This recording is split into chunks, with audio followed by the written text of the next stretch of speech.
Welcome to my tutorial friends. போன கிளாஸில் நம்ம லேயர்ஸ் அப்படின்னா என்ன, அது எப்படியெல்லாம் அரேஞ்ச் ஆகுது அப்படின்னு பார்த்தோம். ஸோ இன்றைக்கி நம்ம டூல்ஸ் அதை பற்றி ஃபுல்லாக நம்ம இன்றைக்கி இந்த வீடியோவில் பார்ப்போம். வீடியோக்குள்ளே போகலாம். டூல்ஸ் அப்படின்னாலே முதல்ல பாருங்கள், உங்களுக்கு டூல் பார் இதான் டூல் பார்னு சொல்லுவோம். நிறைய ஆப்ஷன்ஸ் அப்படியே இதெல்லாம் ஃபுல்லாக டூல்ஸ், இதை டூல் பார்னு சொல்லுவோம்.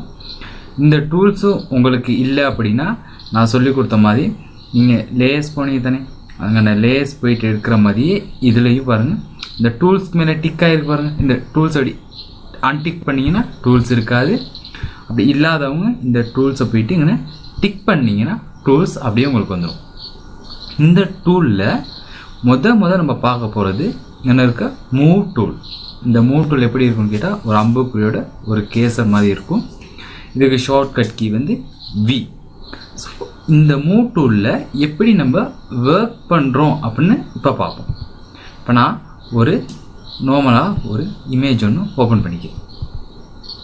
ரைட், இப்போ நான் ஒரு இமேஜ் ஒன்று ஓப்பன் பண்ணி வச்சுருக்கேன். இப்போ எனக்கு தேவை அந்த இமேஜை இன்னொரு நியூ டாக்குமெண்ட்டில் போடணும். அப்படிங்கிற நேரம் உங்களுக்கு இந்த மூவ் டூல் ரொம்பவே யூஸ் ஆகும். அதாவது நம்ம எடுக்கிற ஒரு ஃபோட்டோஸை எதையுமே மூவ் பண்ணிக்கிறதுக்காக யூஸ் பண்ணக்கூடிய டூல் வந்து மூவ் டூல். இப்போ நான் ஒரு நியூ ஒன்று ஓப்பன் பண்ணிக்கிறேன். இப்போ உங்களுக்கு தெரியும் இங்கே போன கிளாஸில் இது எப்படின்னா ரெண்டாக உடைக்கிறது அப்படின்னு நான் சொல்லி கொடுத்தேன். இப்போ இங்கே 2 ஃபோட்டோஸ் இருக்குது. இப்போ எனக்கு இந்த ஃபோட்டோவை இதில் கொண்டு வந்து போடணும், அதாவது இந்த பேஜில் கொண்டு வந்து போடணும். இப்போ நான் என்ன செய்கிறேன், நேராக மூவ் டூவில் கிளிக் பண்ணிட்டு இதோட கிளிக் பண்ணி அப்படியே ட்ராக் பண்ணி அப்படியே தூக்கிக்கிட்டு கொண்டு வரக்குள்ள இந்த பேஜுக்கு வந்தோன்னே பாருங்கள் ஒரு ப்ளஸ் காட்டுது. நீங்கள் விட்டிங்கன்னா சரி, ஃபோட்டோவாக இந்த பேஜுக்கு இந்த ஃபோட்டோ வந்துடும். அதாவது நீங்கள் வேலை செய்ய போகிற பேஜுக்கு நீங்கள் ஏதாச்சும் இந்த ஒரு ஃபோட்டோவோ ஒரு டெக்ஸ்ட்டோ நீங்கள் தூக்கி போடணும் அப்படின்னா இந்த மூவ் டூலை யூஸ் பண்ணணும். இந்த மூவ் டூல்லையும் ஆப்ஷன்ஸ் இருக்குது. அதாவது நம்ம எந்த டூலை கிளிக் பண்ணாலுமே இங்கே பாருங்கள், நான் ஒருத்தர் கிளிக் பண்ணி காட்டுறேன். இப்படி ஒவ்வொரு டூலாக கிளிக் பண்ணக்குள்ள இங்கே பாருங்கள் மேலே ஒவ்வொரு ஃபங்க்ஷன்ஸ் வரும். ஓட்டோவாக அந்த ஃபங்க்ஷன்ஸ் ஓட்டோவாக மாறிக்கிட்டு இருக்கும். ஒவ்வொரு டூலுக்கும் ஒவ்வொரு ஃபங்க்ஷன்ஸ் இருக்குது. இப்போ நான் என்ன செய்கிறேன், மூவ் டூலை கிளிக் பண்ணோன்னே அதில் பாருங்கள் மேலே ஆட்டோ செலக்ட் அப்படின்னு ஒரு ஆப்ஷன் இருக்குது. அடுத்தது ஷோ ட்ரான்ஸ்ஃபார்ம் கண்ட்ரோல்ஸ் அப்படின்னு ஒரு ஆப்ஷன்ஸ் இருக்குது. இந்த ஆட்டோ செலக்ட் அப்படின்னா என்னன்னு கேட்டால், நான் முதல்ல உங்களுக்கு சொல்லி கொடுத்தேன் லேயர்ஸ், அதாவது முதல் கிளாஸில் லேயர்ஸ்னு சொல்லி கொடுத்தேன். இப்போ நான் இதில் நிறையா லேயர்ஸ் வச்சுக்கிறேன். இப்போ இந்த லேயர்ஸை வந்து நம்ம இங்கனே கிளிக் பண்ணலாம். இப்போ நான் இது வேறு ஃபோட்டோ தான், அது ஒரு ஃபோட்டோ நான் பிளக் அண்ட் ஒயிட் பண்ணிக்கிறேன். ரைட், இப்போ வேணால் வேறு அதாவது ஒரே ஃபோட்டோவை நான் வேறு மாதிரி வச்சுருக்கேன். இங்கே ஒரு 3 ஃபோட்டோஸ் இருக்குது. இப்போ நான் 3 ஃபோட்டோவிலையும் எனக்கு எந்த ஃபோட்டோவை செலக்ட் பண்ணணும் அப்படிங்கிற நீங்கள் இதுலேயும் செலக்ட் பண்ணிக்கலாம். இந்த லேயர் 1 அப்படின்னு செலக்ட் பண்ணால் இங்கே உள்ள ஃபோட்டோ செலக்ட் ஆகுது. லேயர் 2 காப்பி அப்படிங்கிறது நீங்கள் கிளிக் பண்ணிங்கன்னா இங்கே உள்ள ஃபோட்டோ செலக்ட் ஆகுது. லேயர் 2 காப்பி 2 அப்படின்னு கிளிக் பண்ணிங்கன்னா இங்கே உள்ள ஃபோட்டோ செலக்ட் ஆகுது.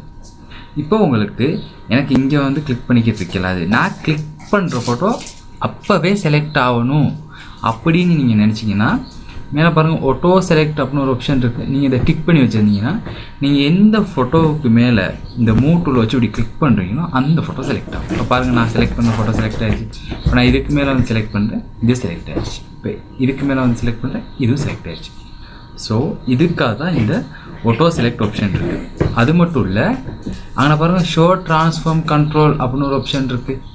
அது எதுக்கு இருக்குதுன்னு கேட்டால், நம்ம ஒரு ஃபோட்டோவை சின்னதாக்கி பெருசாக்கணும்.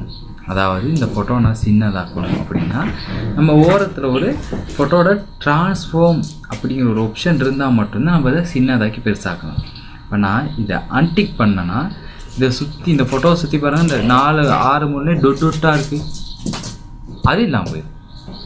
இன்னொருக்கு நான் அதை டிக் பண்ணேன்னா அது இருக்கும். ஸோ இப்படி இந்த ஷோ ட்ரான்ஸ்ஃபார்ம் ஆப்ஷன் நீங்கள் ஒன் பண்ணிக்கிட்டு தான் ஒரு ஃபோட்டோவை இந்த அப்படி பெருசாக்குறதும் இப்படி சின்னதாக்கணும் வேலையெல்லாம் செய்யலாம். மூவ் டூலில் மட்டும்தான் இதுவும் செய்யலாம். நீங்கள் ஏதாச்சும் ஒரு கோனரை கிளிக் பண்ணிட்டு ஷிஃப்ட்டை பிடிச்சிக்கிட்டு நீங்கள் சின்னதாக்குனா தான் அதில் ஹைட்டும் அதோட வித்தும் மாறாமல் ஃபோட்டோ வந்து இப்படி சின்னதாகி பெருசாகும். சப்போஸ் நீங்கள் ஷிஃப்ட்டை பிடிக்காமல் இப்படி பண்ணீங்கன்னா இப்படி சுருங்கக்கூடிய சான்சஸ் அதிகமாக இருக்குது. அதனால் கட்டாயமாக நீங்கள் ஒரு ஃபோட்டோவை சின்னதாக்குற நேரமோ பெருசாக்குற நேரமோ கட்டாயம் ஷிஃப்ட்டை யூஸ் பண்ணிக்கிட்டு சின்னதாக்குங்க பெருசாக்குங்க. ரைட். ஸோ மூவ் டூவில் பேசிக் ஆப்ஷன்ஸ் இதுதான். ஒரு ஃபோட்டோவை சின்னதாக்குறது பெருசாக்குறது. அது மட்டும் இல்லாமல் நமக்கு தேவையான இடத்துலேருந்து இன்னொரு இடத்துக்கு ஒரு ஃபோட்டோவை மூவ் பண்ணுறதுக்காக இந்த மூவ் டூ யூஸ் ஆகுது.